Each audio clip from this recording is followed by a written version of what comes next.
उसको कनेक्ट किया गया है स्प्रिंग से 1 kg के साथ और इसके ऊपर एक फोर्स लग रहा है 1 न्यूटन का। हमें ये पता करना है कि what is the maximum extension in the spring. ठीक है, तो लास्ट क्वेश्चन हमने सीखा था दोनों ब्लॉक में से किसी पे एक्सटर्नल फोर्स नहीं था, तो उसमें सेंटर ऑफ मास जो था वो अपने सेम पॉइंट पे था। बॉडी के पास मोशन थी तो बॉडी के साथ सेंटर ऑफ मास भी मूव कर रहा था। उस समय हम लोगों ने सेंटर ऑफ मास पे जो बैठे थे, बैठ के हम लोग दोनों ब्लॉक की स्पीड को एनालाइज किए थे। तो वो जो सेंटर ऑफ मास का जो ये था सिस्टम था, उसमें सेंटर ऑफ मास पे अगर आप बैठे थे तो वो एक इनर्शियल फ्रेम थी, क्योंकि वहाँ पे कोई भी एक्सेलरेशन नहीं थी सिस्टम में, सेंटर ऑफ मास के पास एक्सेलरेशन नहीं था। लेकिन इस क्वेश्चन में इस सिस्टम के ऊपर एक फोर्स है, तो इस सिस्टम का सेंटर ऑफ मास के पास एक एक्सेलरेशन होगी, तो हमें acceleration of centre of mass निकालनी पड़ेगी। उसका फॉर्मूला होता है m1 plus m2 divided by m1 plus m2। But इस क्वेश्चन में हमें इंडिविजुअल एक्शन के बारे में नहीं पता है, लेकिन नेट फोर्स पता है, तो net force upon mass of the system करके हम पता कर सकते हैं सिस्टम की एक्सेलरेशन क्या होगी। तो फोर्स होगी 1, मास होगी 1.5, सॉल्व करेंगे आंसर आ जाएगा 2/3 मीटर पर सेकंड स्क्वायर। ये हुई हमारी एक्सेलरेशन।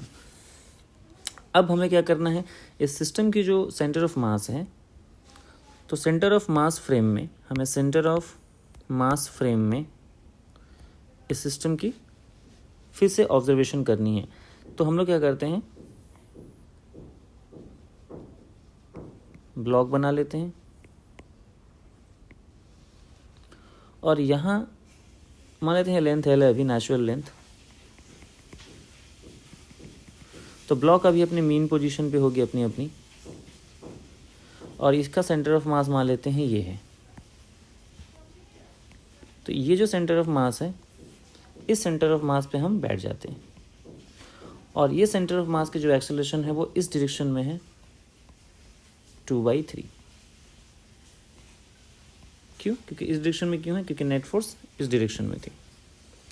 अब यहाँ पे बैठ के हम लोग क्या करेंगे, इस सिस्टम के और इस ब्लॉक की FBD बनाएंगे। तो अगर हम ध्यान से देखें तो ये जो ब्लॉक है इसके ऊपर पहले से ही एक 1 न्यूटन का फोर्स था, और अगर हम लोग सेंटर ऑफ मास जो कि अभी नॉन इनर्शियल फ्रेम है, क्योंकि इसके पास एक्सेलरेशन है, तो सेंटर ऑफ मास में बैठ के इसको ऑब्जर्व करेंगे तो हमें एक सूडो फोर्स मार्क करना पड़ेगा जिसको भी ऑब्जर्व करेंगे उसके ऊपर।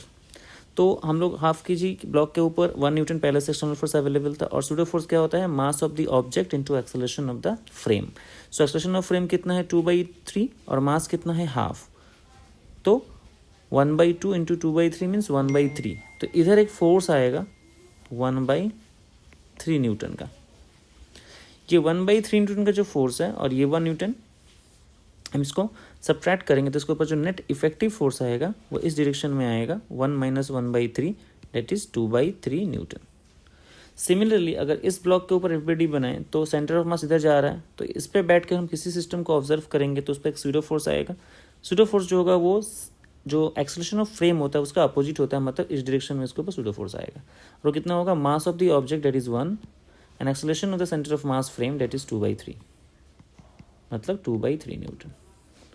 तो ये बिल्कुल सही है, क्योंकि इस सिस्टम में दोनों के ऊपर नेट फोर्स 0 होना चाहिए, सम ऑफ नेट फोर्स 0 होना चाहिए, जो कि है ही सम। अब क्वेश्चन है कि 2/3 और 2/3 कैंसिल हो रहा है, तो नेट फोर्स अभी भी 0 है सिस्टम की। ओके, अब क्वेश्चन आता है कि हम इसके बाद क्या करें। तो इसके बाद ये है कि ये जो ब्लॉक है,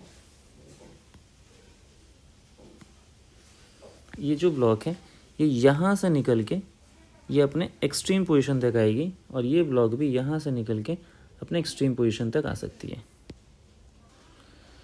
तो मान लेता हूँ कि ये x2 डिस्प्लेस किया और ये यहाँ से x1 डिस्प्लेस किया, सही है। अब क्वेश्चन आता है कि ठीक है, ये तो कर लिया। अब इस दौरान ये इस फोर्स ने कितना वर्क किया होगा, तो वो होगा फोर्स इंटू डिस्प्लेसमेंट। फोर्स एक कांस्टेंट है यहाँ पे, फिलहाल इस ब्लॉक पे जो एक्सटर्नल फोर्स लग रहा है वो कितना है 2/3 और डिस्प्लेसमेंट है x1। और मान लेते हैं कि इस पोर्शन का सेंटर ऑफ मास पॉइंट के हिसाब से ये पॉइंट, ये जो ऑब्जेक्ट है ये कॉन्सेशन कर रहा है, तो इसकी स्प्रिंग कांस्टेंट K1 मान लेते हैं और इतने पोर्शन के स्प्रिंग कांस्टेंट K2 मान लेते हैं। क्योंकि ओवरऑल स्प्रिंग कांस्टेंट K है but centre of mass frame में ये दोनों ब्लॉक इंडिविजुअली ऑसिलेशन कर रहे हैं, तो इस पॉइंट के अबाउट ये आगे पीछे ऐसे कर रहा होगा, ये ऊपर ऐसे जा रहा होगा, तो इसकी स्प्रिंग कांस्टेंट K1 मान लेते हैं, इसकी K2 मान लेते हैं। तो ये जो भी वर्क ये फोर्स करेगा, we know work energy theorem, work done by forces equal to change in kinetic energy या पोटेंशियल एनर्जी में कन्वर्ट हो जाएगा। तो यहाँ पे क्या होगा, ये जो फोर्स है 2/3 x1, this is the work done by this 2/3 Newton, ये फोर्स क्या करेगा, जो भी वर्क करेगा वो इस स्प्रिंग में as a elastic potential energy store होगी। कितनी होती है वो, हाफ K1 x1 स्क्वायर, ये हो जाएगी। तो यहाँ से अगर हम सॉल्व कर लेंगे तो x1 की वैल्यू आ जाएगी 4/3 K1। सिमिलरली अगर हम लोग इस ब्लॉक का भी वर्क डन निकाल दें तो 2/3 into displacement x2 from the mean position and this is equal to half K2 x2 square. तो यहाँ से अगर मैं x2 निकाल लूँ, हाउ मच एक्सटेंशन यहाँ प्रोड्यूस हुआ है, वो निकल के आ जाएगा 4/3 K2। ये हो गई अपनी एक्सटेंशन। टोटल एक्सटेंशन क्या होगी, जो टोटल एक्सटेंशन होगी वो x1 + x2 होगी। अब क्वेश्चन है कि हमें तो K1 K2 नहीं पता, तो हमें K1 K2 मालूम होना चाहिए। अब K1 K2 कैसे निकालेंगे, this is very simple, how to find K1 K2। तो उसके लिए हम यूज कर सकते हैं एक नया कॉन्सेप्ट जिसको बोलते हैं सेंटर ऑफ मास का पोजीशन निकालना। तो अगर मैं सेंटर ऑफ मास की पोजीशन निकालूं, सेंटर ऑफ मास की पोजीशन, तो सेंटर ऑफ मास की जो पोजीशन होगी वो कैसे होगी, अगर मैं निकालता हूँ कि यहाँ से कितनी दूर पे सेंटर ऑफ मास होगी, तो हमारा टोटल लेंथ अगर L है, तो यहाँ से सेंटर ऑफ मास की जो पोजीशन होगी उसको हम निकाल सकते हैं बाय दिस फार्मूला 1। अगर मुझे यहाँ सेंटर ऑफ मास डिस्टेंस निकालनी है तो पहले ये मास लूँगा 1, total length L divided by sum of total mass 1.5। तो इसको लिख सकता हूँ मैं 12/3। इसके अंदर 12/3 जो डिस्टेंस है वो है फ्रॉम हाफ kg।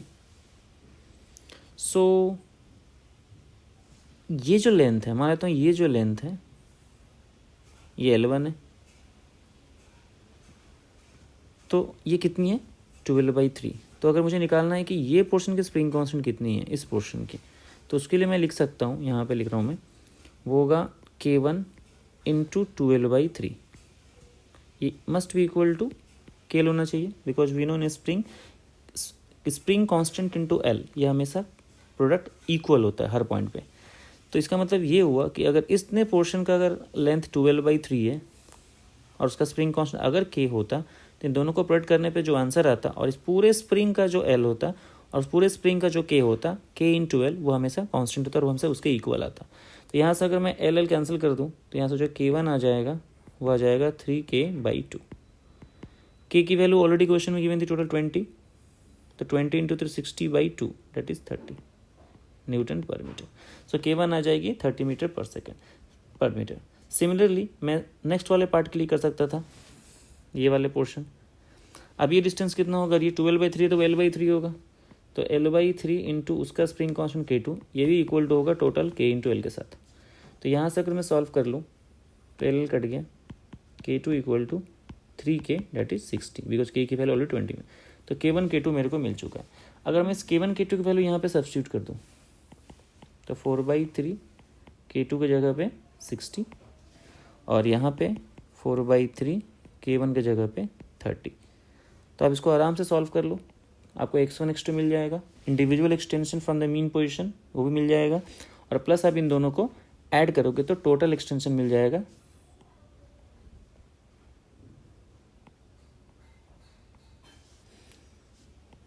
सॉल्व कर लो भाई, तो आपका आंसर मिल जाएगा। ठीक है, अब इस पूरे सवाल के दूसरे वे से भी कर सकते थे, वे कर सकते थे कि यहाँ पे आपने वर्क निकाल लिया था, work by this force, that is ऐसे लिख सकते थे आप चाहते तो 2/3 x1, राइट, और ये इधर जा रहा है तो उसका भी होता 2/3 x2 होता ना। देखो जिधर फोर्स है उधर डिस्प्लेसमेंट है, तो पॉजिटिव वर्क, यहाँ भी जिधर ही फोर्स है, ये जो वर्क होता ये equal to half K x1 + x2 का होल स्क्वायर। अब यहाँ से भी सॉल्व करके x1 प्लस x2 कैलकुलेट कर सकते थे। तो आप चेक करके देखना दोनों में सेम आंसर आ रहा है क्या।